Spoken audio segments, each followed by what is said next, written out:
ngijabulisa umzali, yeah, ooh yeah. Noma ngiphelela amandla, amathemba eshabalala, Nkosi ngicela impumelelo, bayosutha lekhaya. Ngoba kusikho ukuhlakanipha kwami, ithuku zami gcwele phansi, impumelelo ayandele bani, Nkosi ngicela impumelelo, bayosutha lekhaya. Amaphuphetha wafani, makufezeke lakho, ungangibukeli phansi, nami ngizoba mnandi, makufezeke lami. Ngiyathandaza njalo, Nkosi bheka ngakimi, ngijabulisa umzali. Ngiyathandaza njalo, Nkosi bheka ngakimi, ngijabulisa umzali, yeah. Ngiyathandaza njalo, Nkosi bheka ngakimi, ngijabulisa umzali. Ngiyathandaza njalo, Nkosi bheka ngakimi, ngijabulisa umzali.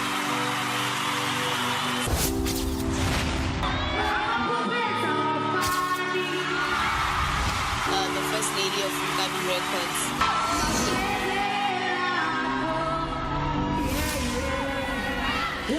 It is the incredible sounds of Luan Lunkulu, and she's really burst onto the scene and made quite a name for herself. Ngathandaza is the name of this particular one, and it is nominated in the Best African Pop for Imizwa, which is her album. And yes, she's nominated, part of the nominees at this year's Metro FM Awards, which are taking place this coming weekend. It should be quite the takeover of Mpumalanga, as our sister station, supported by a whole community of talent, creatives, musicians, and so the list goes on and on, heading off to Mpumalanga to set it alight for 2 incredible days. That is how we open up the show this afternoon. I hope that you've had a great one. We've got so much on the cards today by way of conversation. And by the way, a big shout out to the JMPD officers who pulled me over today. I'm wearing an SAFM cap today, and there was a big roadblock in my neighborhood checking tickets and all kinds of violations. And as I entered the major intersection, they were just about to let me go, and then they noticed the SAFM branding.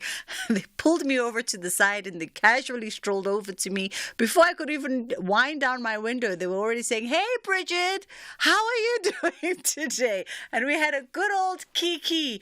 Yes, they did also ask me for my license, and went on to check if I got tickets. I very arrogantly told them that I didn't, because I had been traveling over Easter holidays, and over Easter it's littered with the traffic cops everywhere, so I know that I'm 100% certain that I have no tickets whatsoever. But yes, we had a lovely kiki, and they were in good spirits today as they took on the responsibility of checking that we were all very much still in code. Unfortunately, I couldn't buy them any lunch though, because Kimampara week around these parts of the world. Some of us only get paid on the 30th. They did so politely ask, but yes, we'll catch them next time. So shout out to you ladies, because they did say that they were going to listen to the show as they concluded their roadblock today. I don't want to not send the shout out in case next time I bump into them, they are not so nice. You know what I mean? We've got so much coming up on the show today. We're going to be talking around climate change and how does climate change deepen the wounds, particularly for women.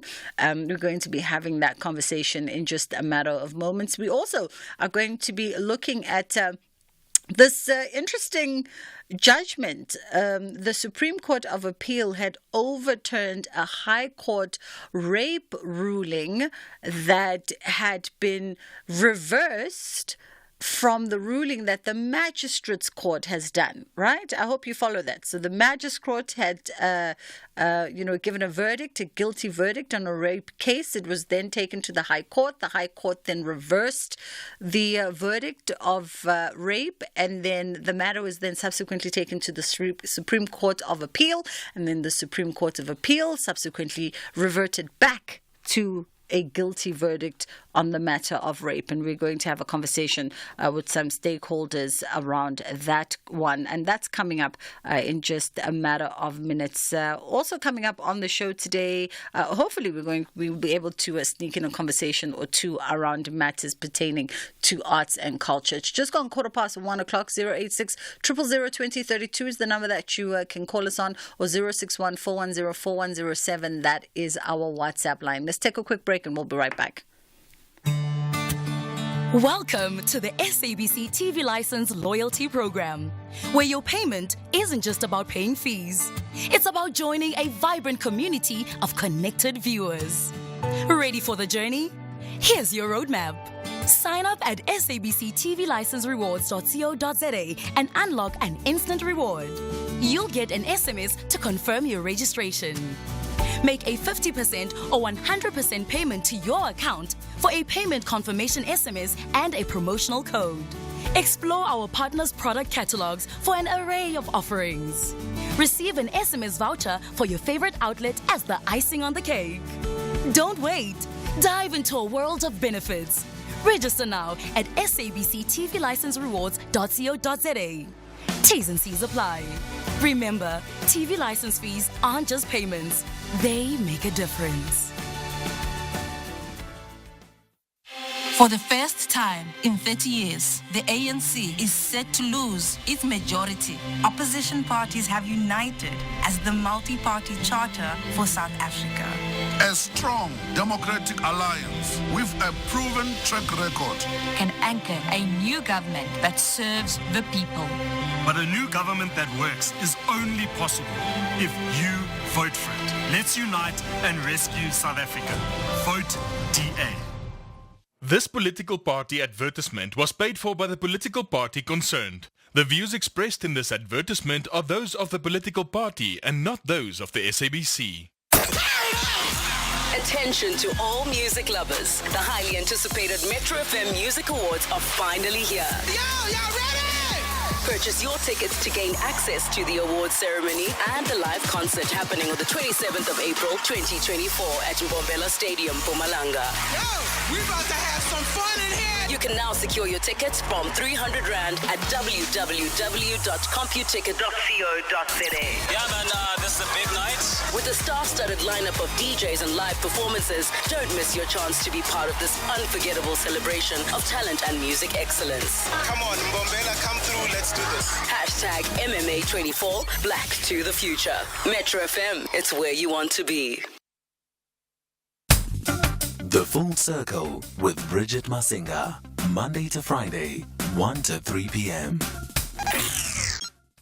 In conversation now with Feziwe Ndwayana, who is a post-grad student in economic sociology, and Feziwe wrote an article in the IOL, and of course we know that April 22 marked World Earth Day, prompting deep reflection on the global climate crisis and its reverberations throughout South Africa, and she explored the challenges stemming from this crisis, particularly within the socio-economic landscape of the country. And she joins me now to help us understand her thinking around this particular piece. How are you doing, Feziwe?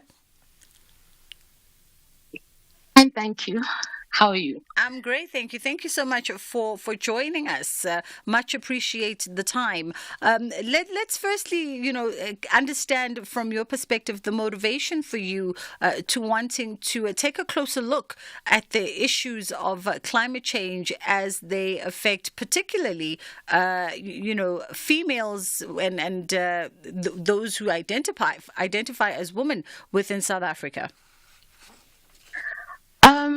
Okay. Let me start from the beginning. Yeah. In this piece, I I draw on the reader the insistent accumulation of capital at the expense of everything, including the environment.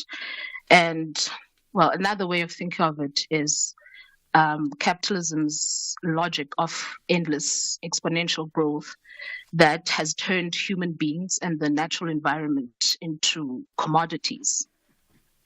And so when one thinks of capitalism and how it maintains and reproduces itself, it's done through social reproductive labor. And how workers or the working class, or in fact, all classes, as long as you must get up and go to work or even go to school, the maintenance and reproduction of capitalism relies or involves a great deal of work done by women. And so in our country, this work is done by Black women, or in particular, Black class working women. And it takes social reproductive labor takes the form of work done in the home or paid work in the homes of those who employ domestic workers. And this is an essential type of work that is done by women, and it essentially maintains and reproduces capitalism. So now when we think of this in a South African context, in times of crisis, it's the Black class working women that are most affected. For instance, when COVID hit, Black women were the most affected because incomes were lost in the hospitality industry, incomes were lost by domestic workers. And these are areas that women in their numbers work in. So even when we think of climate change and the climate crisis, it's women who are in the front lines or are shock absorbers of the climate crisis.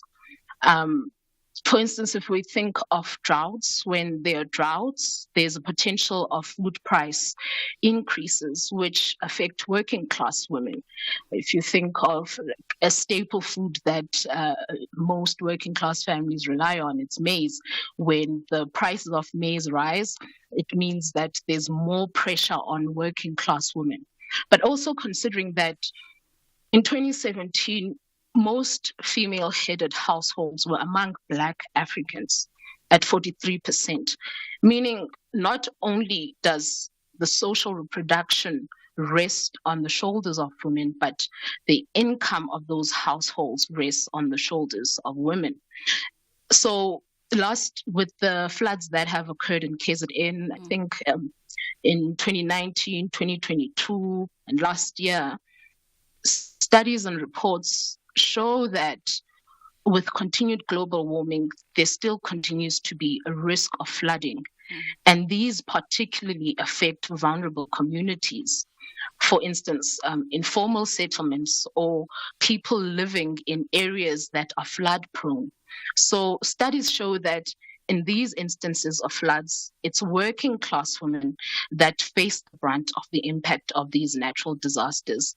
Because if one thinks of it, not only are these women and their children displaced by these disasters, but essential infrastructures are also affected, like clinics and schools. And so you see the picture I'm trying to paint insofar as, the Black working class women. So if schools and clinics, for instance, are destroyed by natural disasters, it means there's more work for women, because if people are sick at home, it will be women that have to take care of them. Children can't go to school. It's women at home that have to take care of them, and they have to come up with alternatives if children can't go to school. Who will care for them? And maybe in some instances, it means that some women can't go to work for a couple of days or weeks, and so the cycle goes on. And with you sort of painting the picture for us, then I guess my natural question then becomes, how do we then undertake to lessen the vulnerability of this social reproductive class, i.e., women who really are the backbone of the economy?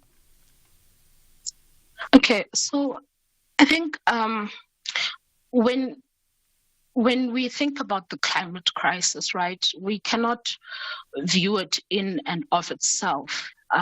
Climate change is an integral part of the discussion on more especially the economy. When we think of capitalism itself, it relies on nature, right? So, for instance, the production of numerous commodities start off as living species, whether it's a tree or a plant or an animal, that are extracted from the earth. And so we have to consider, how do we grow? Like, how does our economy grow? How do we grow while protecting our natural environment? So in essence, it's a discussion of sustainable growth and sustainability. There have been instances where the climate crisis or the ecological crisis has become subordinate. So when there's a financial crisis, the discussion tends to focus on the financial crisis itself and not taking into consideration other factors such as the ecological crisis. So when we have these natural disasters and droughts and floods, they must be in conversation or linked to economic planning or economic crisis, depending on the context and what is being dealt with in. So, your question is not easy. So, but in as much as, for instance, they are social grants, right? And we must consider that even though they are social grants, so much more must be done for social grant recipients, like ensuring that they're skilled in areas that are in demand to break the cycle of dependency and poverty. But also when we think about it, like if we talk about underspending or budget cuts, these tend to occur in services that ultimately place a burden on women. So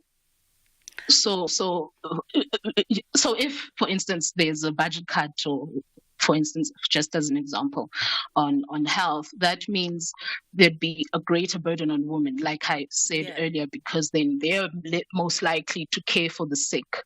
And so on.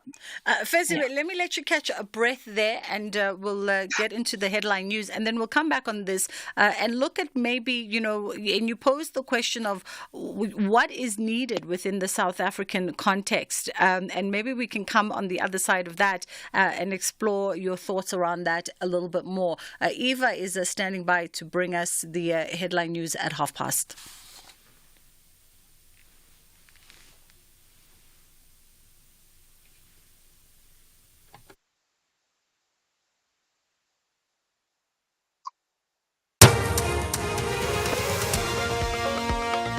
Thanks, Bridget. Top stories for this hour. The South African Human Rights Commission says various stakeholders have failed to do their part to prevent human rights violations surrounding the Enyobeni Tavern tragedy, where 21 young people died. The Eastern Cape Liquor Board, the Buffalo City Municipality, and the police are all fingered in a report by the Commission into the tragedy. In other news, a 32-year-old woman has drowned at the Gqeberha Harbour in the Eastern Cape this morning.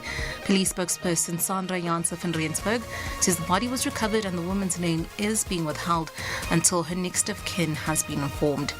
And lastly, at least 118 inmates have escaped from a prison in Suleja near the Nigerian capital after heavy rains last night damaged the facility. I'll be back at 2 with more on these and other stories. For SFM News, I'm Eva Chipa. You are listening to The Full Circle. We are talking to Fezziwe Ndwayana, who is a postgrad student in economic sociology, and she wrote an opinion piece on IOL, a climate change response with a feminist perspective. And from this piece, Fezziwe, what would you have desired for us to take into consideration, especially when we look at what is needed within the South African context? I think for me, just personally, I think there in the past, right, in our country, there have been, well, when we talk about the representation of women we've been progressive. We have women in key sectors, in key decision-making sectors. But what has that representation really led to for ordinary working class women? So what I essentially wanted to say that there are so many issues around us that are happening. In this instance, climate change, and we need to consider that when there are droughts, when there are floods, that women are being adversely affected, and perhaps more needs to be done insofar as the activism of women is concerned, because we have women in key areas, but more still needs to be done for working class women. So I wanted to draw on readers to actually think about these things and to also realize that there are alternatives. Things don't have to stay the way that they are. We can demand for certain changes, and they can happen. Just because things are the way they are, it doesn't mean that it's the way it's been, and it's just the way things are.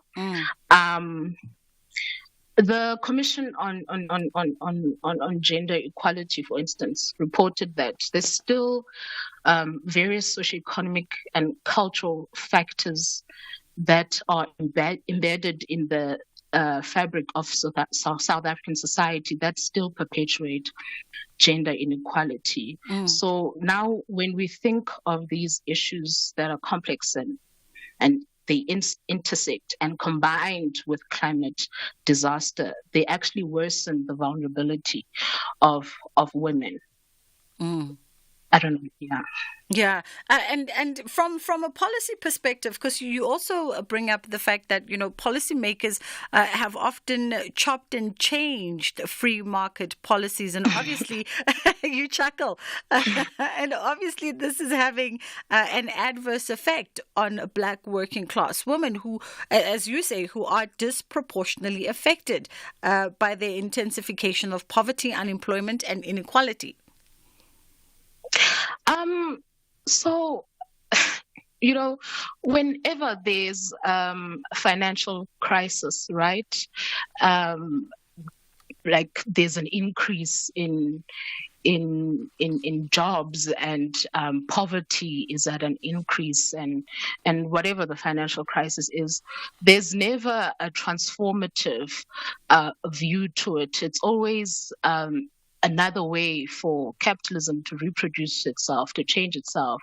And there's what's called fixes, right? Capitalism's fixes. So there's usually just a change from one direction to another. But I think there needs to be a deeper discussion, or look into deeper alternatives. So in the recent past in South Africa, insofar as climate change is concerned, there were criticisms that efforts were incoherent, but there has been cooperation between several ministries and the presidency on the need for a green economy.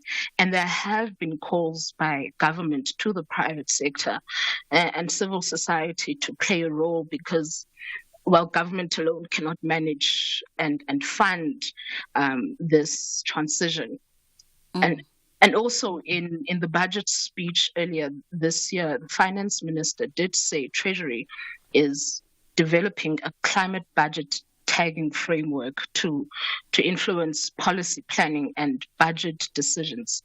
But there were different responses to this. For instance, there has been acknowledgement that the minister showed that an all-hands-on-deck approach is needed, including the call to the private sector. But there are other concerns that there's some difficult decisions that must be made, and must be made quick, so that industries can be ready.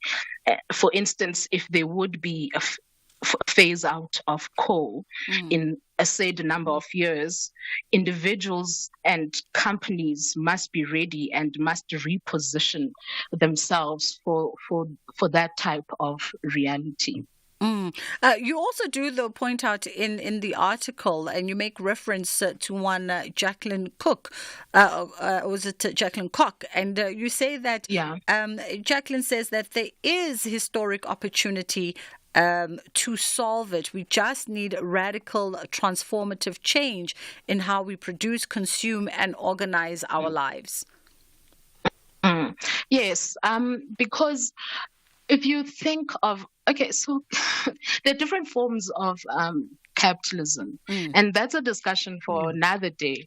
But the one that has come to dominate is free market capitalism in numerous countries, except for a few like China and Southeast Asia. But this type of capitalism has sort of, well, the logic behind it is exponential growth, which is really unsustainable. And what it has done is it has created a consumerist culture, because now there are all these adverts and we're encouraged to purchase, to consume.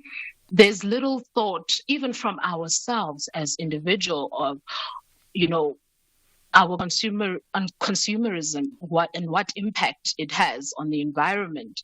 And also, if you think about it in another way, is that when you get a price, for instance, a price of a book, right? You don't, as a consumer, and even the production itself, there isn't a consideration of the fact that the paper that this book is made from comes from a tree, and that tree, there's no consideration of the fact that it took hundreds of years for that tree to grow, number one. Number two, we don't consider the aesthetics it adds to the environment. Number three, we don't consider the fact that it's actually also our protector, because it takes in carbon dioxide, right? And you get that paper or that book for a price that doesn't consider the value of the natural environment. So there is an opportunity to rethink. There is an opportunity to rethink the future and to come up with alternatives that say that we can create jobs, we can grow, but without destroying what we actually need to survive.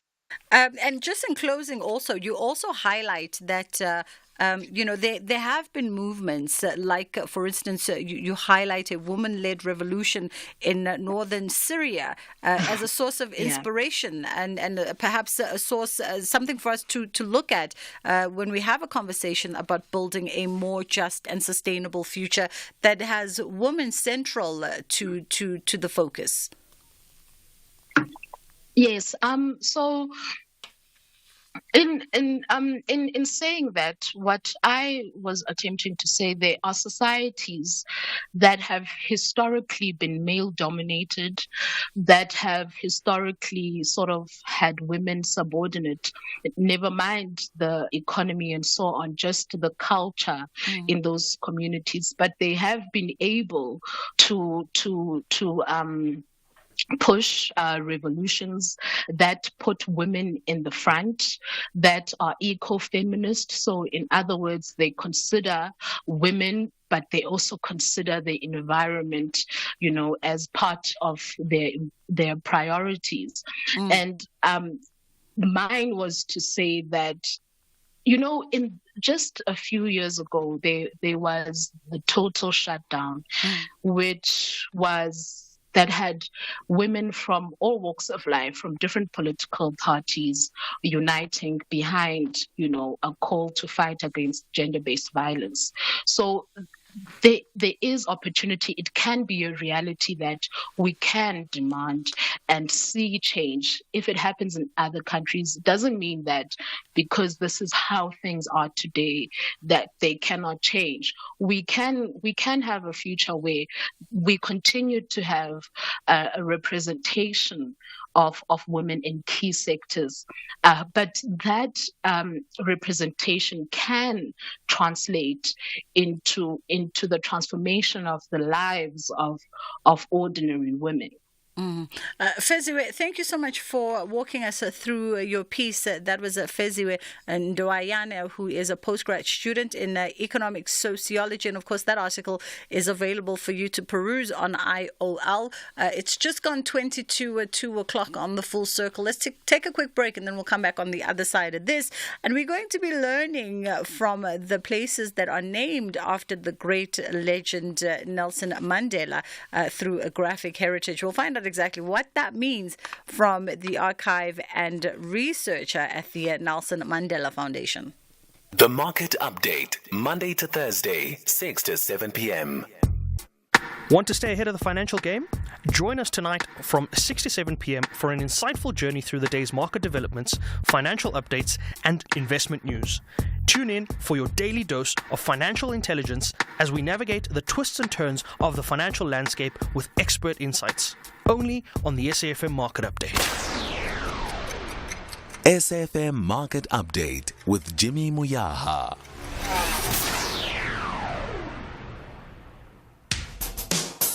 SAFM has signed a code of conduct that is enforced by the Broadcasting Complaints Commission of South Africa. Under the code, we are committed to giving news that is accurate, comment that is fair, and programming that is not harmful, does not amount to hate speech, or contain violence or explicit sex. If you think we are not living up to that code, then you can inform the Broadcasting Complaints Commission of South Africa. Direct any complaints in writing to the Broadcasting Complaints Commission of South Africa. PO Box 142365. Craig Hall 2024. Fax to 011-326-3198 or an email to bccsa@nabsa.co.za. For more information, please visit www.bccsa.co.za.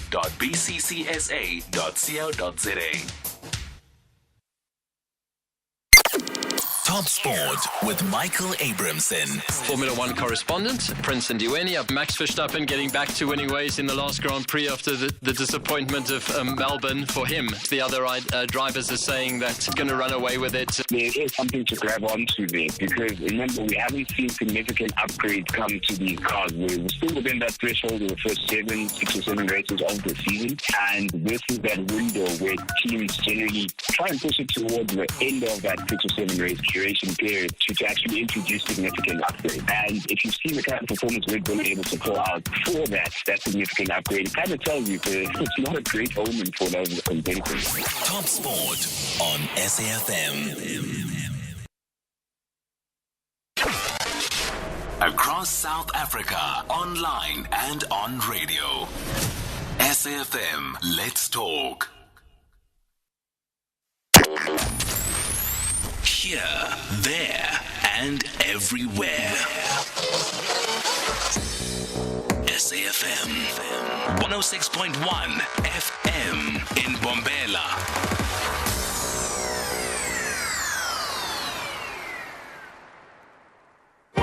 You're listening to Bridget Masinga on SAFM.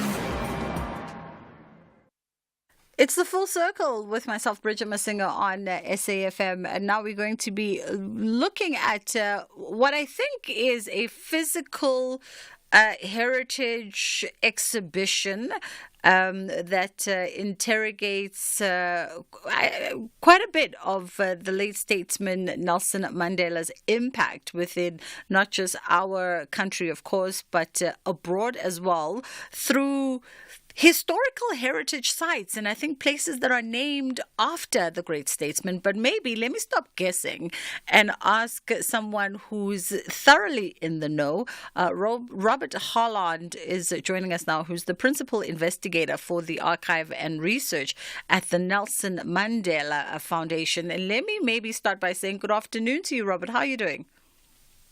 I'm very well, thank you. I've just arrived in Johannesburg, so I'm relieved and pleased to be here to talk about this exhibition. Thank you so much for the time. All right, give us the real context, because my mind is trying to understand the essence of this exhibition, and you are the right guy to give us the context. Robert? Is Robert still there? Have we lost Robert? Can you hear me? I can hear you now. Can you hear me? Yes, I can now. Yeah, okay. So the exhibition is about places named after Nelson Mandela. The project arises from 3 or 4 years ago when a South African colleague came to live in the UK and visited a place in Leicester, in the middle of the UK, called Nelson Mandela Park. And she asked me the question, why is this place called after Nelson Mandela? And I said, I don't know, actually. Let's try and find out. So we started to do some research into why a place was named after Nelson Mandela. That took us to a place called Nelson Mandela Park in Mamelodi. And we did some visual research there under the sort of guidance or nomenclature of what we call graphic heritage. We looked at the park in Mamelodi and we discovered that there wasn't a great deal of information there either. That led to us questioning how much information is there about the man, Madiba, in places that are named after him. So we did a study. Has Robert's line dipped out on us? It has. And I don't know if it's a connection thing or not. And we've got about 2 minutes to go before Kids Corner. Yes, Robert, you are back. And I'm wondering, Robert, because we're fast running out of time and I want to have this conversation properly, maybe let's, I don't know if there's a break in our connection somehow. Maybe let's disconnect and then let's try again on the other side of 2 o'clock. With a different line and see if we can get Robert on a more stable line so we can have the conversation better. We were chasing the clock because we were trying to connect and we were having connection issues with our line, and now it seems to be disconnecting and dipping in and out. So let's see if we can get a better line on the other side of 2 o'clock and squeeze this in. Let's go to a break and then we'll come back on, in a matter of just a moment, and Kids Corner is going to take over and ride us till the top of the hour. Durban ladies trust they plan to control the 90 minutes against the University of the Western Cape. However, the students plan to demonstrate their intelligence through victory. KwaZulu-Natal confronts Western Cape. This is the Hollywood Bet Super League. Experience the queens of the beautiful game. Durban Ladies FC versus UWC Ladies FC on Sunday, 28 April at 2:30 p.m. Live on SABC 1 and SABC radio stations. Also available on SABC Plus and SABCSport.com. Hashtag We Love It Here. Proudly brought to you by SABC Sport. For the love of the game. Top Sport with Michael Abramson. This 27-year-old DStv Premiership striker scored this past weekend to give his side the lead, but he also scored one of his team's fastest ever cup goals earlier in the season. Who am I talking about? Mike, I think you're talking about Teko Faso Mabasa, the player that will load to Moroka Saudi Silos. He came back red hot. He scored 11 goals this season, I mean to say. This is Ronald Nkuna from Engine View. So the answer I was looking for was in fact Letlonolo Mojela from TX Galaxy. He scored in the game against Steadies at the weekend to put his side 1-0 up on Sunday. I said he scored his first goal and then Steadies came back and scored 2 of their own. And then he also scored in the second minute in that cup semi-final in the Carling Cup against Amazulu. So he scored one of his team's fastest ever goals. Top Sport on SAFM. You are listening to The Full Circle.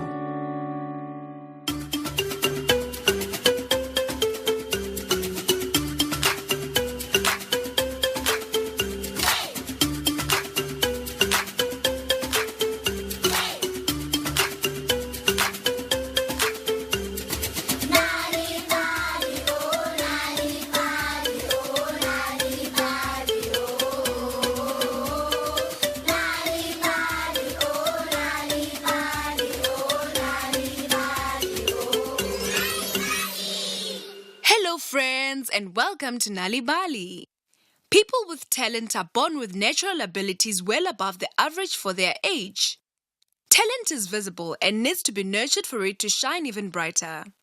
You can be talented in any area of ability, and you can also be gifted in more than one area. You can be gifted creatively and intellectually, have above average physical coordination and memory, or more social and emotional maturity than other children your age. Children can be talented in different levels too, that some gifted children have more advanced abilities than others.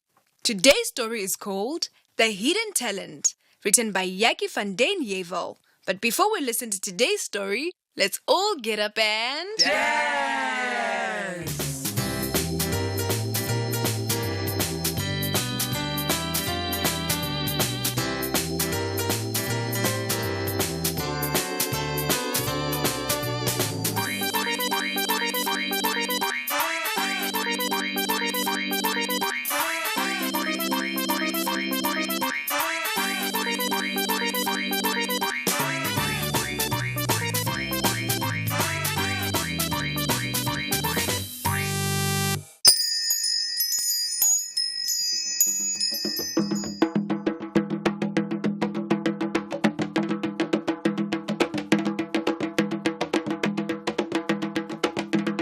young elephant, young lion, young giraffe, young springbok, and young tortoise were playing in the dusty African veld.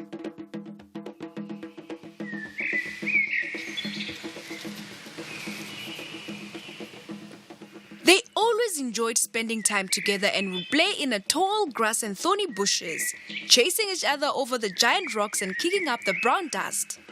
The birds will sit in the tree overhead and watch them. Catch this! Young elephant would say, tossing a small rock with his trunk. Young lion would swipe the rock away with his big paw, saying, Haha, too easy. But tortoise could not take part in these games. Come and race, tortoise! His friends would joke. Tortoise would laugh, although he was really sad, and say, I don't want to make you guys feel bad by beating you. I will watch from over here. One day, young lion roared.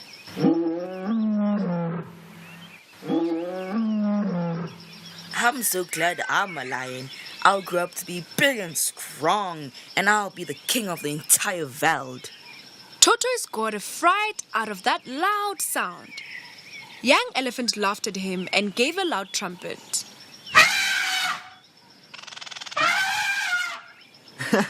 When I grow up, I'll be so big and strong that I will push huge trees over. Not even a lion can hunt an adult elephant.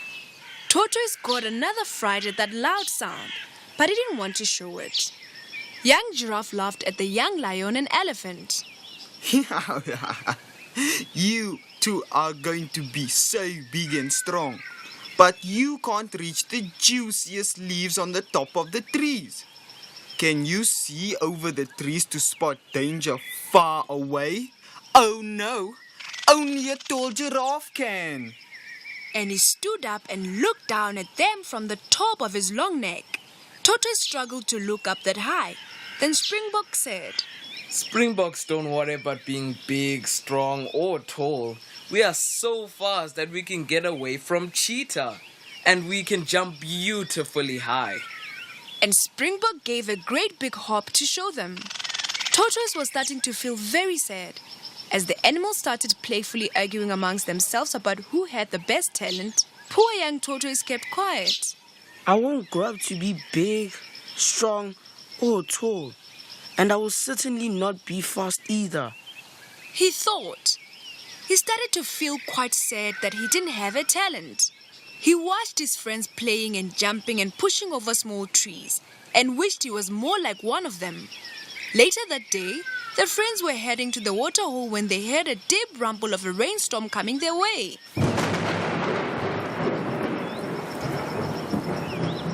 Oh no, guys! Rain is coming, oh my gosh, and I hate getting wet.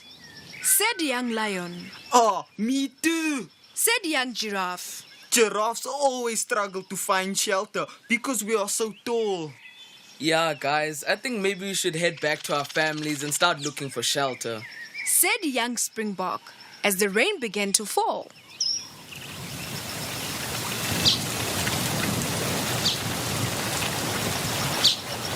Young tortoise said quietly, Tortoises don't need to find shelter. You just pull our head and legs into our shells and stay warm and dry. Tortoise pulled his feet into his bumpy shell to show them. Wow, Tortoise. That's pretty cool, you know. Said young lion. Yes, I wish I carried my shelter around with me. It would be so useful, especially in this rain. Said young giraffe. Lightning split the sky. Young Tortoise started to smile.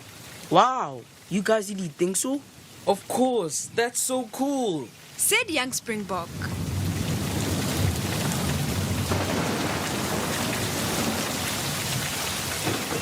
The rain started to pour down in sheets of water. Yo guys, I'm getting terribly wet. Let's go guys, bye, said Springbok. With that, young Springbok, lion, giraffe and elephant all ran off to find a dry place. Tortoise just smiled and pulled his head and legs into his shelter again. As the rain poured down, Tortoise kept warm and dry inside his bumpy shell.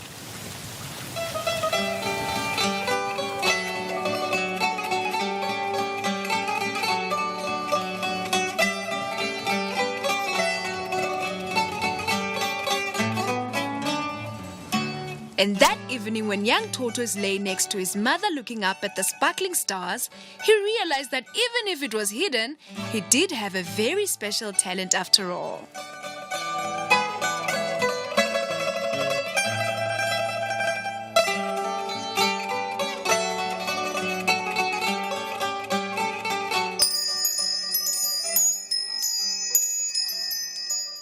And so we come to the end of another Nali Bali story time.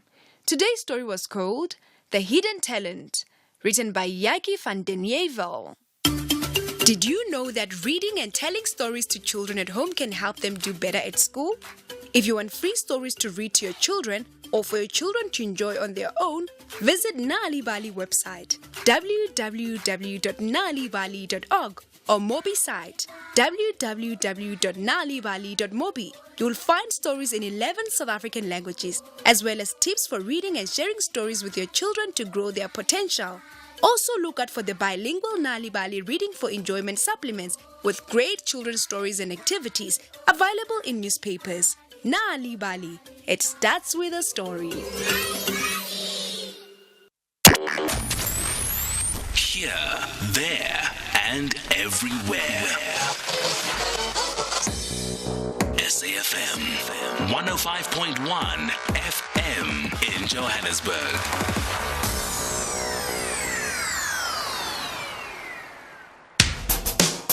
SAFM has signed a code of conduct that is enforced by the Broadcasting Complaints Commission of South Africa. Under the code, we are committed to giving news that is accurate, comment that is fair, and programming that is not harmful, does not amount to hate speech, or contain violence or explicit sex. If you think we are not living up to that code, then you can inform the Broadcasting Complaints Commission of South Africa. Direct any complaints in writing to the Broadcasting Complaints Commission of South Africa. PO Box 142365. Craig Hall 2024. Fax to 011-326-3198 or an email to bccsa@nabsa.co.za. For more information, please visit www.bccsa.co.za.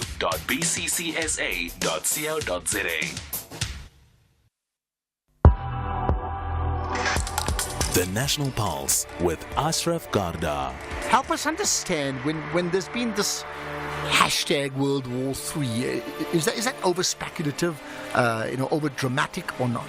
I think it is over dramatic. The attack by Iran of Israel over the weekend, it was an agreed move by Iran and the allies of Israel. Before Iran sent those 300 plus drones and missiles into Israel, it did forewarn the United States and some of the Western countries that it was going to do that because of two things. One is internal pressure that Iran faced after its embassy was attacked on the 1st of April by Israel. But two, Iran has got the right to defend itself. So this time around was the first time that it's done so. But it was very calculative, measured.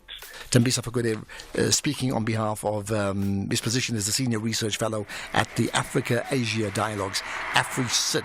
The National Pulse, weekdays, 3 to 6 p.m.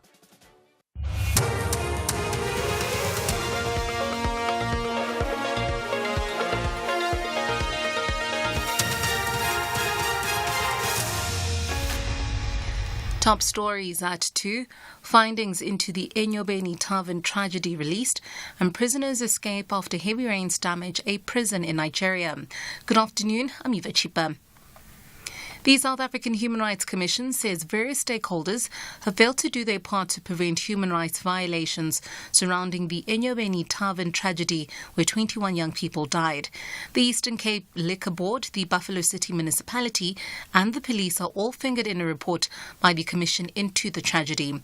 The Commission released its findings saying the Enyobeni tragedy further underscores violations of various legal frameworks, including Section 28 of the South African Constitution and international treaties such as the Convention on the Rights of the Child.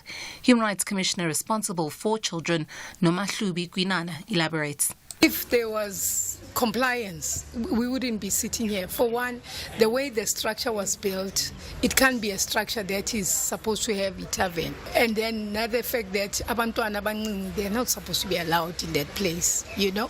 And of course, if again, besingathatha the act that there were recommendations as far back as 2016. Really, everybody has just failed. It's a system yonke nje. If only everybody could do their part, mhlambe would be able to cap this. 2 suspects have been arrested for allegedly defrauding the Social Security Agency of more than 38,000 rand. The Hawks say the suspects approached a SASSA employee and promised to pay the employee 1,000 rand for each elderly grant application processed. The employee blew the whistle and the suspects were arrested outside the SASSA offices in Roodepoort, west of Johannesburg yesterday. Hawks spokesperson Katlego Mogal. 2 suspects aged 45 and 70 will be making their first appearance in the Roodepoort Magistrates Court on Friday. Upon searching the suspect's vehicle, an unlicensed firearms and ammunition were discovered by the team. SASSA was prejudiced 38,150,000 rand. The suspects will face charges of corruption, possession of unlicensed firearm and ammunition when they appear in court. In other news, a 32-year-old woman has drowned at the Gqeberha Harbour in the Eastern Cape this morning. Police spokesperson Sandra Janse van Rensburg says the body was recovered and the woman's name is being withheld until her next of kin have been informed. Van Rensburg added that an inquest docket has been opened for investigation by the SAPS Homeward detectives. It is alleged that at approximately 4:45, the woman was working at the vehicle terminal and while driving a Ford Ranger cab onto the vessel carrier, the witnesses alleged that the vehicle accelerated and landed into the harbour. The woman could not exit the vehicle, which subsequently submerged, and she drowned. The new Observatory Forensic Pathology Institute at Grootskeer Hospital in Cape Town will be officially opened this week. The state-of-the-art facility has already been operational for some time. Construction on the project would cost more than 300 million rand, started several years ago. The facility has replaced the Salt River Mortuary, which has been decommissioned. Western Cape Minister of Health and Wellness, Noma French Mbombo, says the new Forensic Pathology Institute will have specialized labs. Molecular lab, which is supposed to be able to do the DNA, for example, that is normally done at the South African Police Services. It also could be able to accommodate a toxicology lab where you could be able to identify whether there's poisoning or medication. It has got an odontology lab where they could be able to use their jaws, the dentures, many other labs. And lastly, looking further afield, at least 118 inmates have escaped from a prison in Seluja near the Nigerian capital after heavy rains last night damaged the facility. Federal Capital Territory Command of the Nigerian Correctional Service spokesperson Amadou Duza confirmed that the downpour caused severe damage to the medium security prison, including the perimeter wall which allowed the inmates to flee. The prison spokesperson said 10 of the fugitives have been recaptured and efforts are underway to apprehend the rest. Recapping the top story for this hour, the South African Human Rights Commission says various stakeholders have failed to do their part to prevent human rights violations surrounding the Enyobeni Tavern tragedy where 21 young people died. We'll be back at the bottom of the hour. For SFM News, I'm Eva Chipa. SAFM 104 to 107 nationwide, leading the conversation. The SA Sports Awards recognizes and honors the best in sports on and off the field, celebrating 30 years of freedom through sporting excellence. And you can select your favorite People's Choice nominees. We've got Eben Etzebeth. I used to know how to pronounce his surname during the Rugby World Cup days. And Gerda Steyn coming through, Sia Kolisi, Percy Tau, and Kirsten Nyeshkeva, I think. And you can SMS A, B, C, or D, or E to 32020, and remember that SMSs cost R1.50. T's and C's do apply, and you can visit dsac.gov.za or catch the 17th edition of the SA Sports Awards on Sunday, the 5th of May at 8 p.m. live on SABC Sport on the DTT Channel 4 and SABC 1. Izinja's game. Join us on Afternoon Express, Tuesday at 6 p.m. on S3 as we ask what makes a good friend with therapist Kim Abrahams. Social worker Tobega Mbogazi shares how to move on from toxic friendships. And gents, get your buddies and make a delicious bacon and wors pasta. That's Afternoon Express, Tuesday at 6 p.m. Repeat Sundays at 8:30 a.m. only on S3. Mama Kitty, I heard Rand Water talking on the radio about how dangerous it is for people to encroach on their pipeline servitude. Yes, those high-pressure Rand Water pipelines are under the ground distributing megaliters of water. When people build on top of the pipeline, Rand Water is unable to conduct maintenance on the pipeline, which has a negative impact on water provision.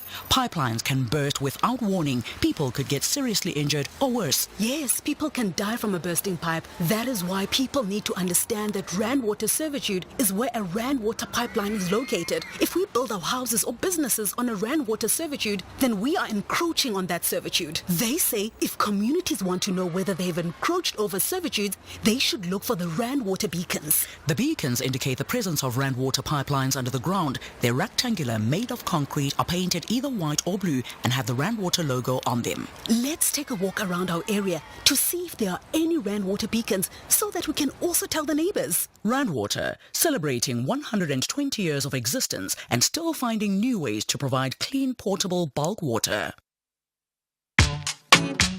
The Full Circle with Bridget Masinga, Monday to Friday, 1 to 3 p.m.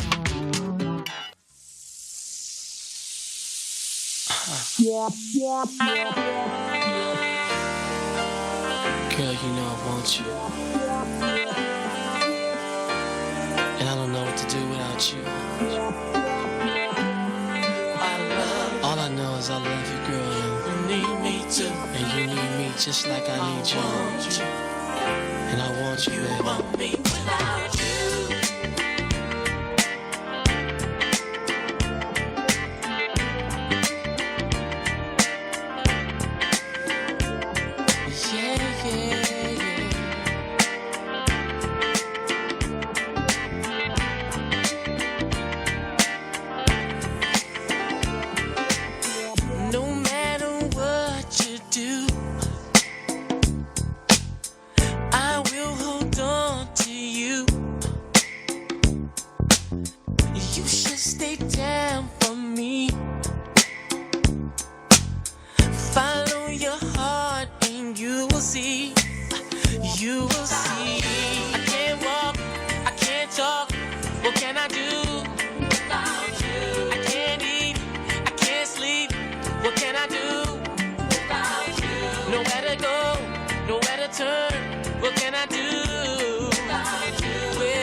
You know you need me.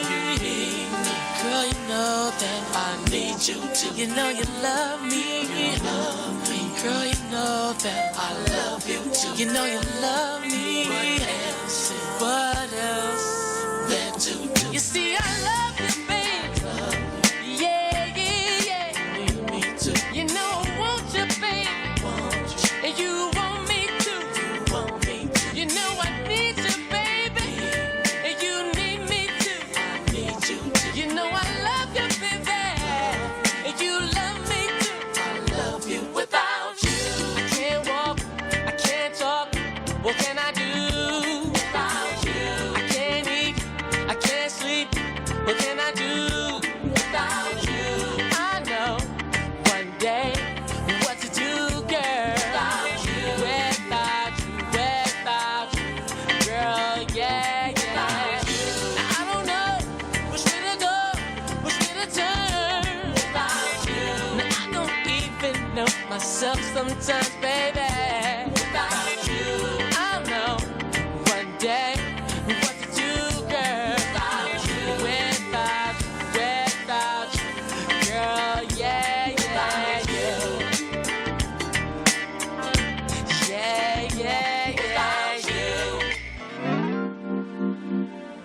Yeah, yeah. Without you. It is Lucy Pearl coming through with Without You. That is the second song for today. And of course, you know that Raphael Sadiq, I think, is the breakaway standout frontman to Lucy Pearl. Also part of this group at some point, or collaborating with them at some point, was Dwele.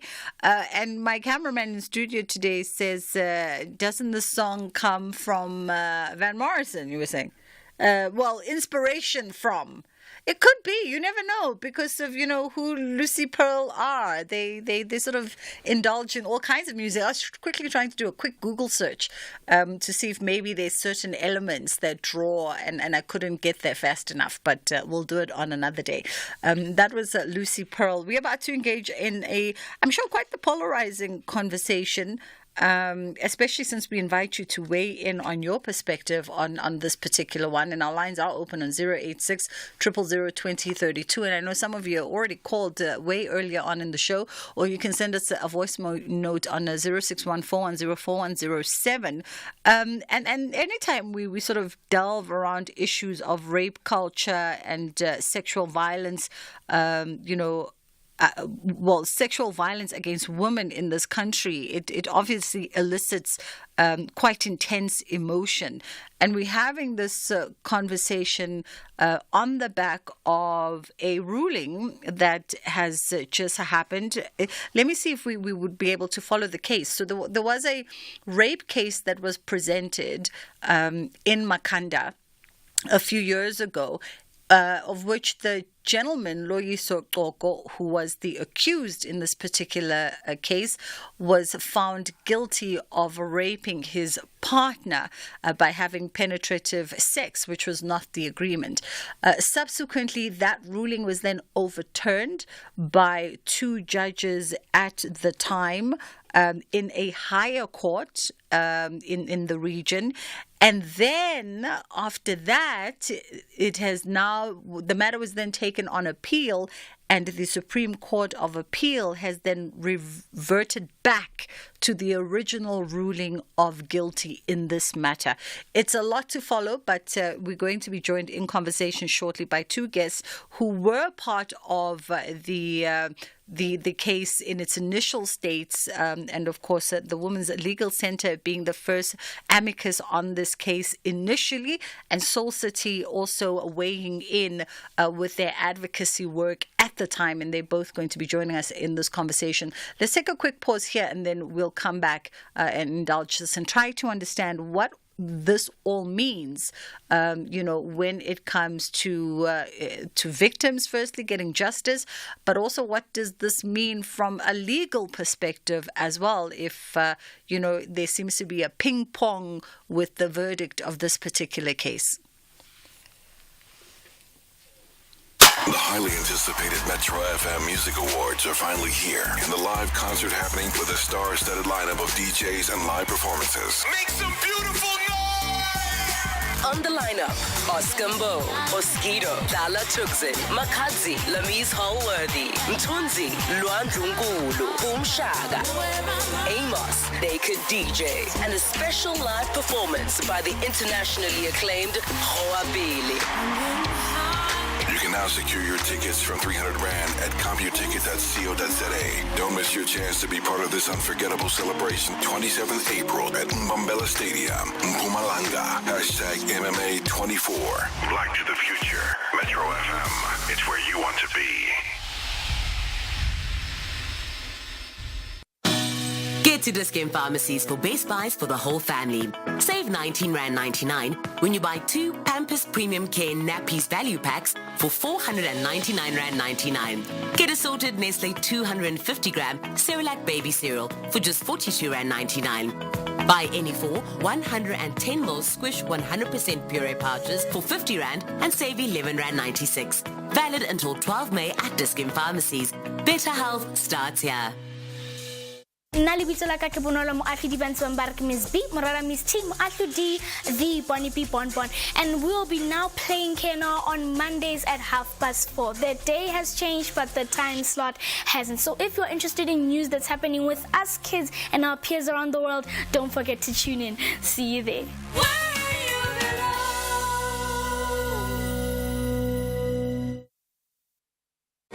You're listening to Bridget Masinga on SAFM.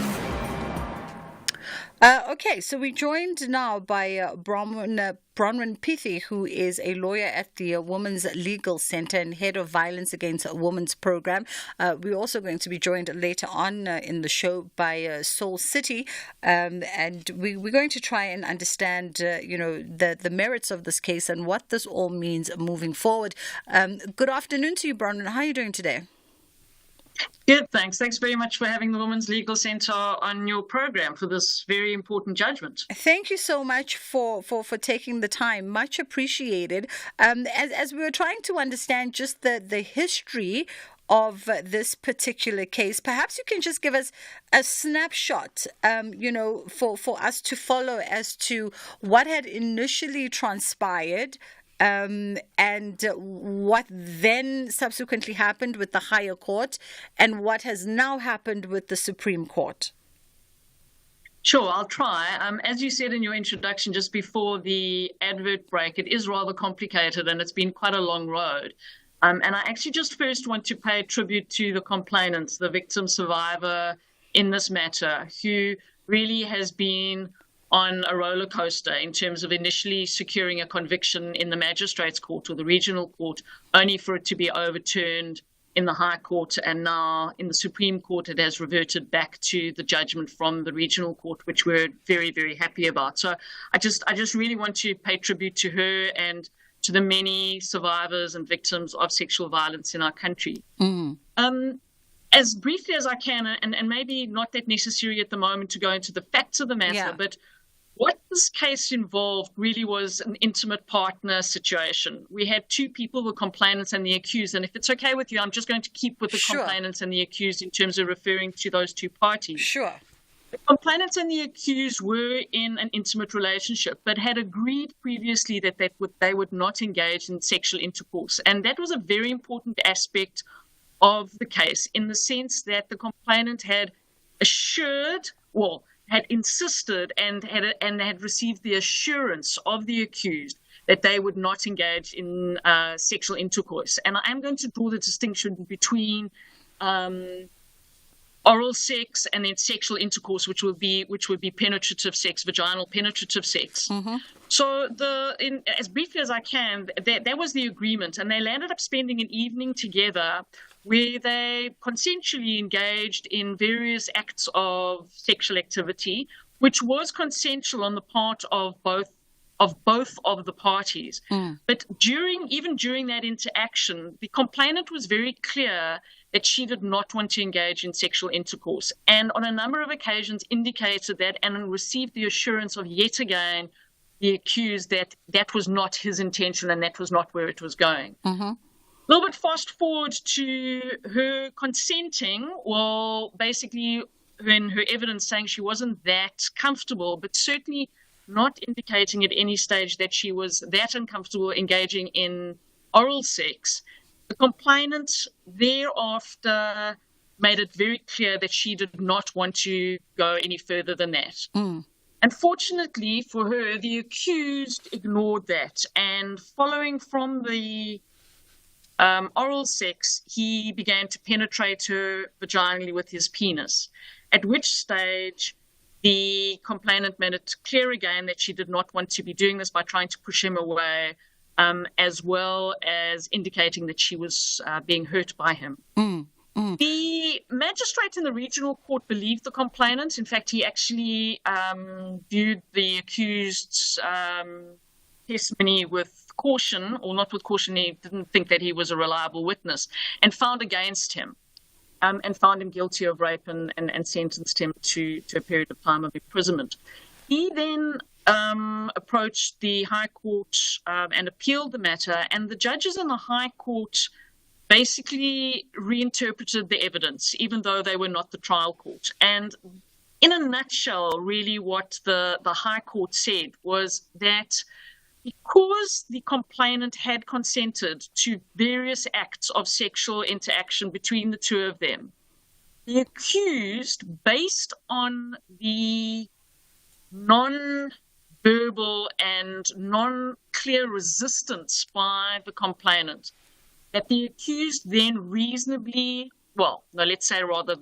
accused believed that she was consenting. And even if that belief was unreasonable, he would have to be acquitted of rape. Now, this does get very, very tricky, because this all now goes into what intention is, and which is a component of the elements of the offence, and it links very closely to consent. So maybe I should just stop there. But basically, the High Court went with that and gave, for all intents and purposes, the accused a defence of a reasonable belief of consent or in consent, let me just rephrase that again. A belief that the complainant had consented, even if that belief was unreasonable, even if it was, he was wrong in that belief. Yeah. And on that basis, there was an absolute outcry, because although it was known kind of as the foreplay judgment, I really think that what the High Court was doing was reading into the evidence that the accused couldn't possibly have known that she was not consenting, because in that moment she didn't show an extreme form of resistance, etc. And on that basis, civil society certainly, and you said that you're going to be hearing from Soul City later, which I'm sure they will reiterate, but a number of civil society organizations, including the Women's Legal Center and a number of other organizations, really, really, really were upset about this and said that this was an incorrect interpretation of the law. So there was an error in law, which is very important. Yeah. And lobbied and engaged in a lot of advocacy to get the National Prosecuting Authority to appeal the matter, because that is who has the jurisdiction at this stage to appeal a matter of this nature. Yeah. Maybe I should just stop there before we get to the Supreme Court of Appeal ruling, which is obviously now overturned that. I hope I'm being clear enough. It's very complicated. It is rather complicated. It is rather complicated, and I know you're trying your best to sort of simplify it for us. And I must admit, it can get somewhat confusing, and finding the languaging also for a lot of people to try and understand exactly what this means exactly. So in that ruling that was then made by the higher court, and from the article I read on the Daily Maverick, and just to sort of quote them verbatim, it says that the argument was because foreplay happened and she and he engaged, the accused and the complainant engaged in it, it indicated that she had tacitly consented to sex. And I wonder, is that kind of phrasing in that particular judgment that overturned the initial ruling, opening up a gateway or maybe highlighting a blind spot in how courts interpret existing laws around sexual violence, or maybe it was an isolated case, and it doesn't necessarily point to a possible blind spot or ambiguity in how things might be interpreted in a court of law. Bridget, I think that's exactly the concern that so many of us had after this judgment, is that I think it had and continued to have until the SCA judgment a very negative effect on a number of issues. First of all, there was a lack of clarity and uncertainty on the part of the National Prosecuting Authority in terms of which cases to pursue. It sent out a message of, if you consent to one type of sex, that means that that if it's all kind of goes from there, you're consenting to further sexual conduct, and that there is some kind of massive onus on the complainant to constantly indicate that she doesn't want to perform a certain sexual act. So there was no doubt that this was creating a very dangerous precedent. I don't think it's an isolated case, and I think the reason it's important to see that it wasn't an isolated case is that the majority of accused in rape cases, particularly when it comes to adults, their defense is that the complainant consented. They don't deny that they had sexual intercourse. What they will deny is that they did it without the consent of the complainant. And that then does show a blind spot or opens the door for every accused to say, but I genuinely believe she was consenting. And that is a really difficult and desperate precedent. Bad precedent to set. So it's important, it was essential that we took this case forward and that the NPA appealed, and in the SCA matter that there were 3 organizations who came forward and were amicus or friends of the court. Very important arguments put to the court to counter this whole interpretation that it's we can get into it just now, but that it's a subjective test. Intention is a subjective test, and it's been accused genuinely believes, even if it's unreasonable, that she was consenting, then he must be acquitted. And we took a very different position to that. We believe that if you take that defense in common law and read constitutional principles into it, you can actually come to a very reasonable and judicious outcome where an accused cannot be excused for just willfully or recklessly going ahead with a sexual act without actually establishing that the complainant is consenting.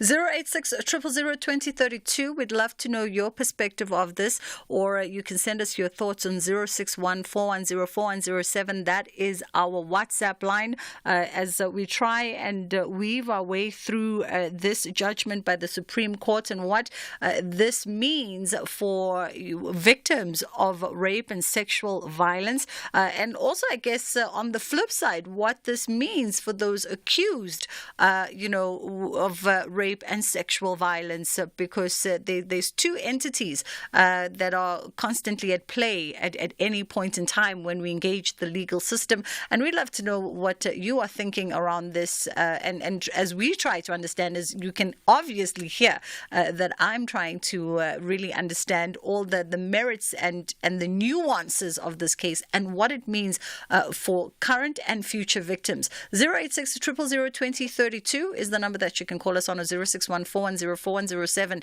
is our WhatsApp line. Let's take a quick break for Eva, who's coming through with the headline news, and then we'll come back on the other side of this and continue. Thanks, Bridget. And your news making headlines for this hour. The start of the 33 million rand water project at Mawelereng near Mokopane in Limpopo has been disrupted by suspected members of a construction mafia who allegedly shot dead one person and wounded another. They demand to be subcontracted to the project. In other news, the South African Human Rights Commission says various stakeholders have failed to do their part to prevent human rights violations surrounding the Enyobeni Tavern tragedy, where 21 young people died. The Eastern Cape Liquor Board, the Buffalo City Municipality and the police are all fingered in a report by the Commission into the tragedy. And lastly, looking further afield, Human Rights Watch says more than 220 civilians, including at least 56 children, were massacred by Burkina Faso's military in 2 Februaries on February 25th this year. I'll be back at 3 with more on these and other stories. For SFM News, I'm Eva Chipa. Bridget Masinga on SAFM. All right, we are back in conversation with Bronwyn, who is with the Women's Legal Center. And of course, she was the first amicus on this particular case, alongside other entities that also supported the complainant and the victim survivor in her matter. And Bronwyn, you brought up the issue around suggestive text and intention. Help us understand that, if possible, in the lamest way. Okay, I can try.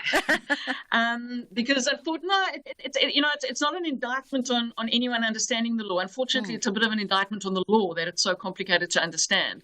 So in the definition of rape, basically, in as simple terms as possible, that is having performing a sexual act, a penetrative sexual act with someone without their consent. But it must be intentional, it must be unlawful. So those are the components or the elements of the offense, which means that no one, and this is across the board, no one can be found guilty of an offense if they didn't intend to do it. Okay. Because, if you do something by mistake or you have absolutely no intent of doing X, Y, and Z, then you can't be found guilty. And so that really is what it revolved around. But as we know, and if we think back to the Pistorius case, the whole issue of intent, so we're talking about dolus. There are various forms of dolus. Dolus directus, I'm just going to talk about two of them, dolus directus and dolus eventualis. Dolus directus, which is intent, which is a clear intent. You intend to do something.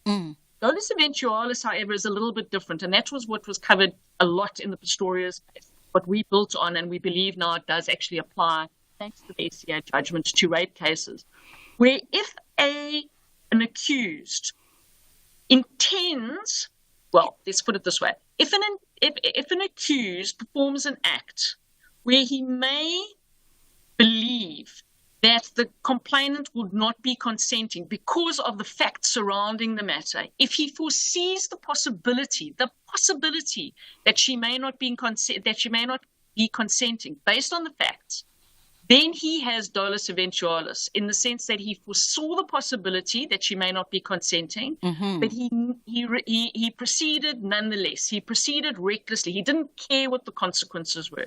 Some other ways, it's like, say in the Pistorius case, or say when somebody drives recklessly, you may be driving and you may not be intending to kill anyone or hurt anyone, but you foresee the possibility that you may hit someone and you don't care.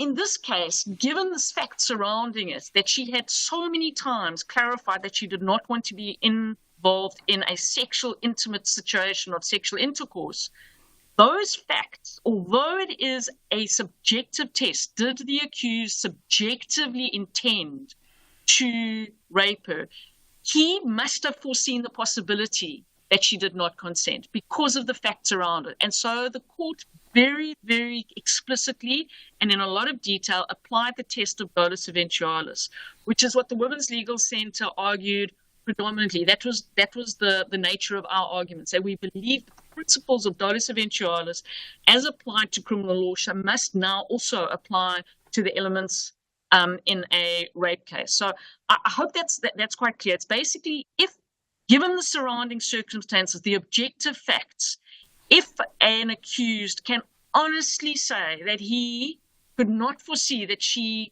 was not consenting, sure, then he gets acquitted. But in this case, particularly, and in most cases actually, I think the courts are going to really start looking at what really, for an accused to say that I believed she was consenting, what was happening that he actually believed. He has to do more than just say, well, she did nothing. There must be more from the accused to ascertain that consent was being given. By remaining silent, by not moving, by doing all of those kind of things, by not screaming, etc. There must be more than that. Absolutely. The accused must go some way to establish that consent has been given by the complainant. Absolutely.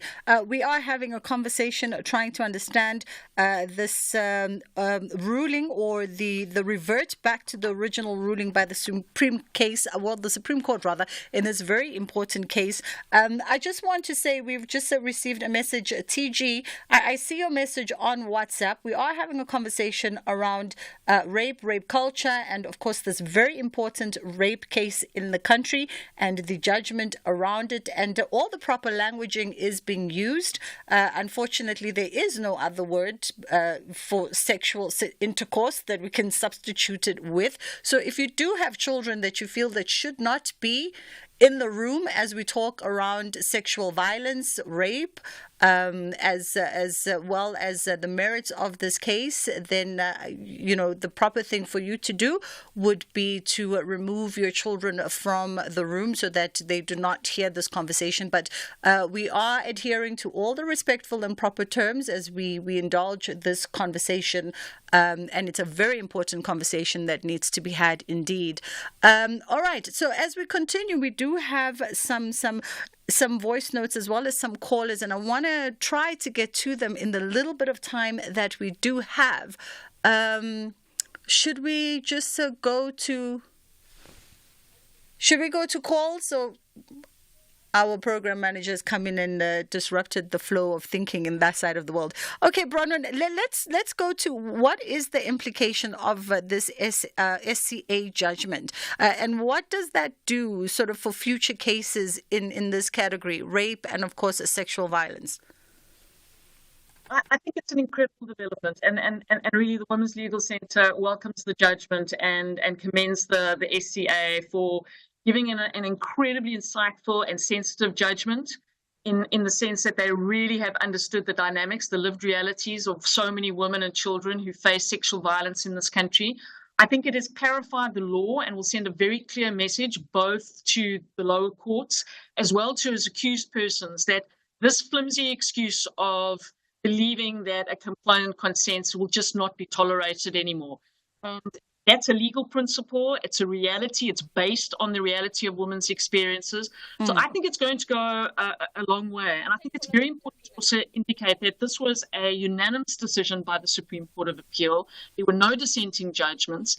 And it unequivocally held that the High Court had been incorrect in its assessment of the evidence and applying the legal principles around intention in particular. So I think it really does go a very, very long way, and it's very encouraging. And although it does sound very technical, these are the very technical legal issues that the courts have to grapple with. We are hearing these cases day in and day out. So I think this is going to give a lot of clarity, and hopefully the courts in particular, will heed this judgment and apply the thinking from this judgment and the legal principles that have been clarified to rape cases and sexual violence cases across the board. Absolutely. Just in our last moments, let's try and squeeze in Pina Korisang, who's with Soul City. She's the Soul City CEO. Pina, just in our last 2 minutes, your sentiment of this, because you've also been one of the organizations very much central in supporting the complainant in this case throughout the journey. Pina? You hear me? Now I can. Yes, thank you. I'm saying as Soul City, we are grateful that the law is now correcting itself and doing the right thing, because the first judgment was correct. Consent is what was at the center of this issue. And if we are going to create gray areas around consent, where it's like, but it could be implied in this way, we are creating a problem. So we need to respect that when a woman says no, she has a right to say no, and that right must be respected, and the law has provisions for respecting that decision. So we are grateful that at least, we justice has been served for that young woman. Yes. And in fact, initially, when the High Court reversed the initial guilty judgment, you had said that the reversal was contributing to the rape culture that prevailed in society and ultimately enabling rape to happen with impunity. true. Hence, I'm saying if we create gray areas around, did she consent? Could her body language have indicated otherwise? We just need to be clear. If consent is given, consent can be withdrawn at any point, and that withdrawal must be respected. Just as we prepare to round it up, I know our WhatsApps, a lot of people had opinion on this.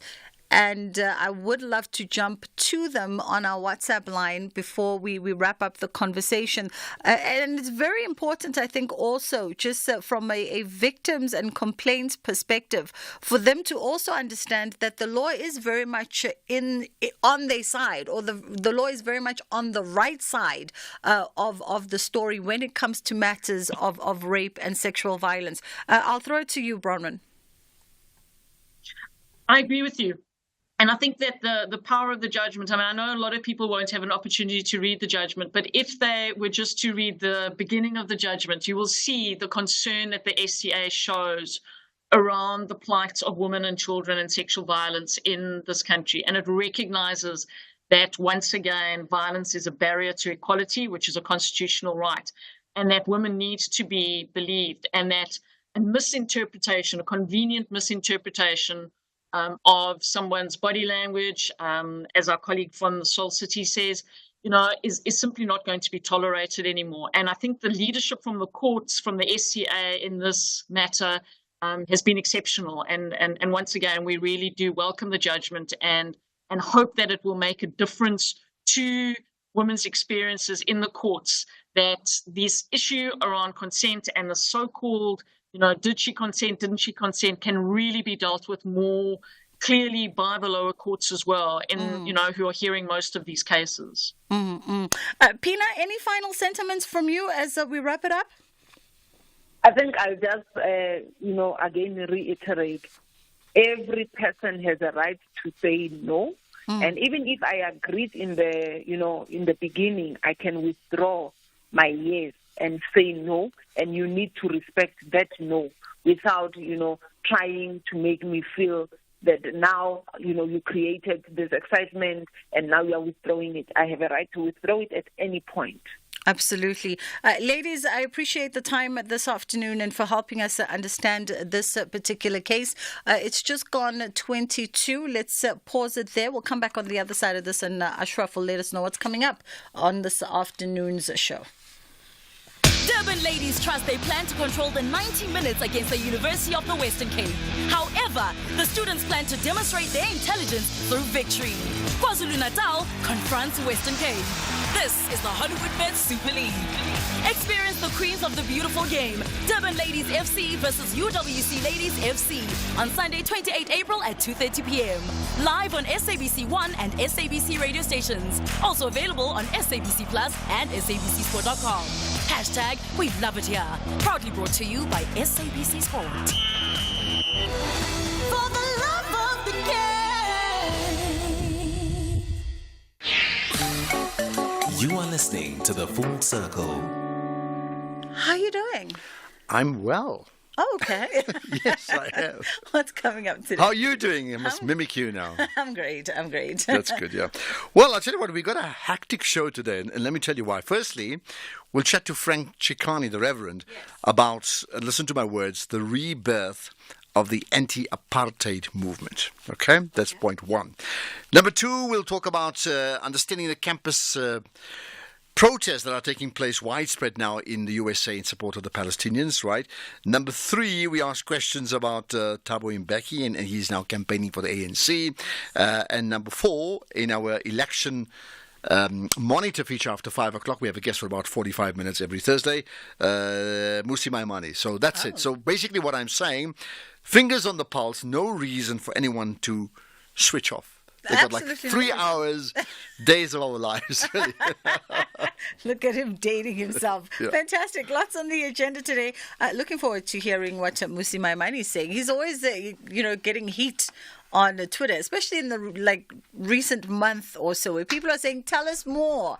about your movement and your party. But in many ways, if you don't get the heat, then you're completely irrelevant. Very true. Because there are some parties that nobody talks about them. Very so, true. So, for example, I chatted to, and not that it's irrelevant, I chatted to Bantu Holomisa a few weeks ago. Yes. And I argued the point, and he agreed that considering their terrific stance they've taken on corruption, consistently so for all these years, how come they've only got 1 or 2 seats in Parliament? And he conceded they have not marketed and branded themselves well enough beyond him. So, there we are. I mean, is it also a marketing and branding issue, or is it also a demographic shift and maybe Well, it's maybe all of that. You need to market, brand, get into grassroots. You can't just fight the big fights in Parliament. Right. You need to and resonate with the youth. Yeah. Speak their language. Ashraf is coming through at 3 o'clock. Let's take a quick pause. The highly anticipated Metro FM Music Awards are finally here, and the live concert happening with a star-studded lineup of DJs and live performances. Make some beautiful noise! On the lineup, Oscar Mbo, Oskido, Dala Tuxin, Makadzi, Lamise Hallworthy, Mtunzi, Luan Dungulu, Umshaga, Amos, They Could DJ, and a special live performance by the internationally acclaimed Hoabili. You can now secure your tickets from 300 Rand at computicket.co.za. Don't miss your chance to be part of this unforgettable celebration 27th April at Mbambela Stadium, Mpumalanga. #MMA24. Black to the future. Metro FM. It's where you want to be. Lindelani ladies are on a massive search for 3 points, but TS Galaxy ladies say they will travel back from eThekwini with a song of jubilance. This is the Hollywood Bet Super League. Witness the queens of the beautiful game, Lindelani Ladies FC versus TS Galaxy Ladies FC, on Sunday 28 April at 11 a.m. Live on SABC Sport on DTT Channel 4. Also available on SABC Plus and SABCSport.com. # We Love It Here. Proudly brought to you by SABC Sport. For the love of the game. You're listening to Bridget Masinga on SAFM. It is the full circle with myself, Bridget Masinga on SAFM, leading the conversation. Okay, we tried to have this conversation earlier on, and then hopefully now the lines will hold out for us as we chat to Robert Hollard, who is the principal investigator for the archive and research at the Nelson Mandela Foundation. And of course, they've got an interesting exhibition happening right now that is bringing to us the history of the places named after Nelson Mandela himself. All right, Robert, maybe part 2 will be a little bit better for us. How are you doing? I'm very well, thanks, Bridget. I hope it's a little bit better than earlier. No, I'm sure it will be. All right, let's start at the beginning. You were giving us context as to this particular exhibition and what sparked the initial sort of ideation to do it. Okay, right. So we have somebody called Dr. Yolandi Berger to thank for this, because she came to work with me in the UK about 3 years ago. We work in a place called Loughborough University, and it's near a city called Leicester. Leicester has a park in the middle of it called Nelson Mandela Park. And Yolandi was curiously walking through the park and wondered why the park was named after Nelson Mandela. And we didn't know the answer to that, so we began to research into why places were named after famous people, and particularly Nelson Mandela. We made a comparison with Mamelodi because there's also a park there called Nelson Mandela Park. And we found that there was a curious absence of information about Nelson Mandela in those locations. So we set about researching 6 locations in the Gauteng province. And our exhibition this next 6 months at the Nelson Mandela Foundation is really the results of that research, where we've been looking at different types of places and how they commemorate Madiba, really trying to get a sense of how much attention people pay to places, how much they sort of represent Nelson Mandela in those places, and we've generated quite a lot of photographic data, material with the general public, and it's been a very exciting project to work on. Yeah. Does this exhibition, or rather should I say, did the exhibition and the research around the exhibition also maybe in part reveal how much absence or how much presence and knowledge we have and don't have around these particular places as they relate to the great statesmen? Yeah, so it's curious because our research, as you just said, it's about both presence and absence. And what we discovered is that, there are different levels of information about Nelson Mandela in these places. Now, in some cases, that might be understandable. Somewhere like Standerton, for example, I think the Nelson Mandela Square there, has an abundance of information. You're almost tripping over it. It's on the floor, it's on the walls, it's everywhere. Whereas other locations are much more there's much less information. And therefore, there's an interesting discussion around, I think, a sense of how people engage in that process of naming places after famous people and what kind of commitment they see to that naming exercise, in the future. And whether those places can be, much more or better used than they previously have been. For example, when we were looking at the park, we were thinking, or the two parks, sorry, we were thinking, wouldn't these be great places for school teachers to be bringing their school children, and, doing a history lesson in the open air, finding out about Nelson Mandela, for example. So they could be places could be real sort of opportunities for, providing educational materials and, different forms of education, I think, in many respects. Yeah.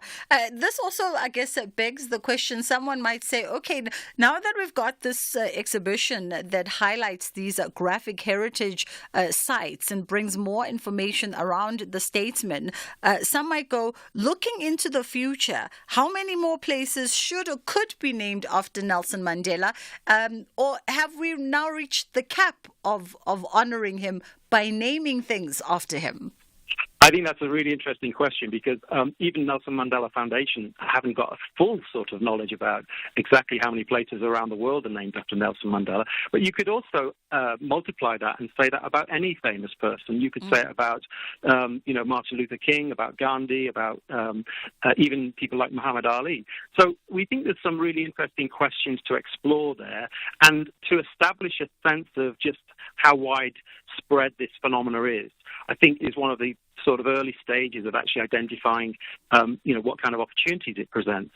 One thing which we think is interesting is that the more and more discussion around urban development that takes place, particularly where large sums of money are involved, we think there's an opportunity where, people who want to invest in developing places, could be working much more closely with the Nelson Mandela Foundation. One of the qualities of the exhibition, or the particular aspects of the exhibition, is that each location has a particular link to the Nelson Mandela Centre for Memory archive, which is incredible resource at the centre.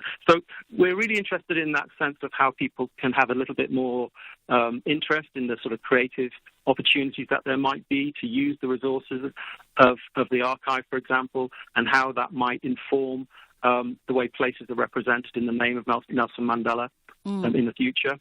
So we think it offers lots of interesting kind of opportunities. And just by way of my final question to you, Robert, I wonder, was there a sort of thought to maybe even expand this particular exhibition outside of Johannesburg so that it can include the other locations that are linked to Nelson Mandela? Well, if one of your listeners has an interest in that, we'd be very happy to speak to them. We with the resources that we had and the research funding from the Higher Education Innovation Fund from the UK, there was a limit to how much we could do. We selected 6 that were manageable. We knew where they were. They were in the Gauteng province. But we think that there's opportunities to expand the exhibition, probably tenfold. We could easily do further work. And what we hope to do through the next 6 months is engage local communities. We're going to run a series of workshops. On the Nelson Mandela International Day, we're going to try and do some work globally whereby, we sort of generate interest in Nelson Mandela, his values, and also then try and identify where people can actually, make what I would call graphic heritage interventions, really, where they can actually start to make proposals to the local councils, local authorities about, wanting more commemoration, wanting more information about some of these, great attributes. And of course, it doesn't stop with Nelson Mandela. There's other famous people also who, we could be doing a lot more with in that regard. What we hope is that Nelson Mandela Foundation are, I guess, at the forefront of raising these kind of issues for the future, because they're dealing with inquiries on a sort of daily basis about places wanting to be named after the great person. So, it's a very topical issue in that regard.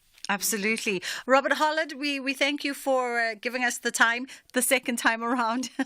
That was Robert Hollard, who is the principal investigator for the archive and research at the Nelson Mandela Foundation. And as you heard, that particular graphic heritage exhibition is going to be on for 6 months, and it includes 6 areas of heritage that are named after the great statesman that are found and located right here in Johannesburg. And each one of these locations linked, of course, to the Center of Memory in Gauteng. And you can go around at your time. They've also all been color-coded to sort of coincide or match the unique colors of the South African national flag. And you can find that comprehensive list of the locations and, of course, the history behind the naming of these particular locations at the Center for Memory. It's a great resource, by the way, if you ever want to just recap on the incredible life and history and, of course, the legacy of the statesman himself. We're going to go to WhatsApp because we didn't have time to play out your WhatsApp voice notes as well as to take your calls when we're having that conversation about that incredible case, the ruling by the Supreme Court of Appeal. And we'd love to hear what you had to say. Hi, this is Bridget. I know. Mjolo is the king. I know. That was highly complicated, but it's a lesson for us, I guess, going forward. We definitely need to be clear and ask from day one, are we going to get there? Because this one, it sounds like they were friends, but not friends. I know. Let me not say my views on this one. I don't want to be accused of being, anti this, anti that, and insensitive. But that Mjolo was, it was complicated. Call me Centurion. Hey, Bridget, very interesting judgment.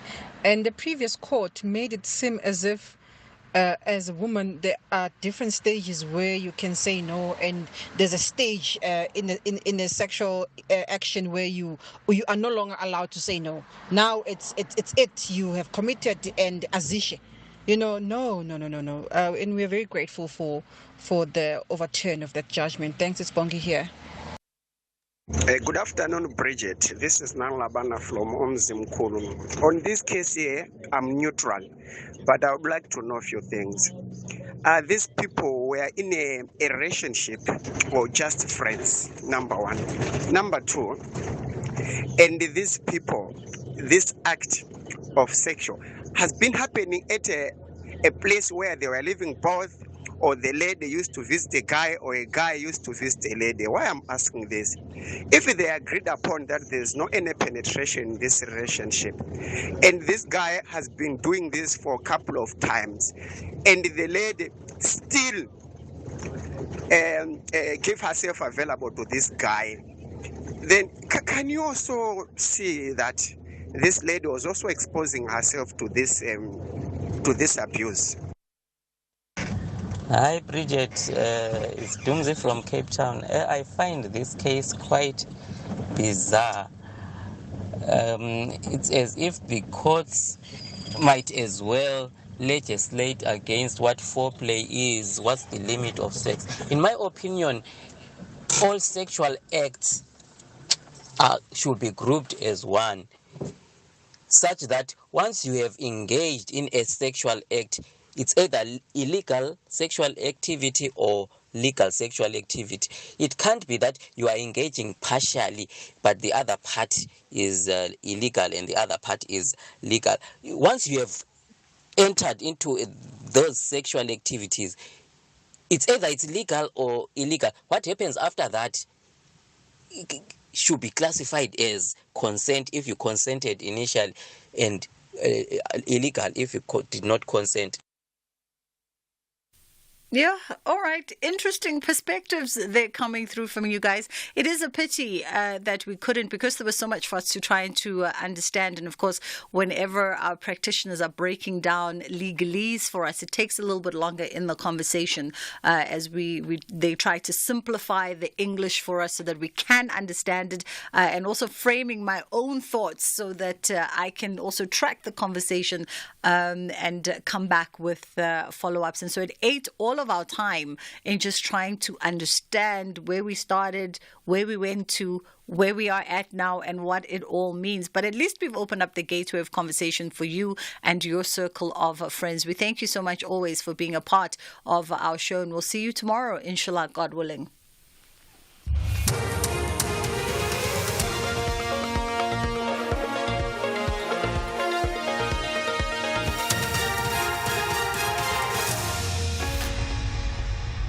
Top stories at 3. Water project disrupted in Limpopo by a construction mafia, and 2 suspects arrested for defrauding SASSA.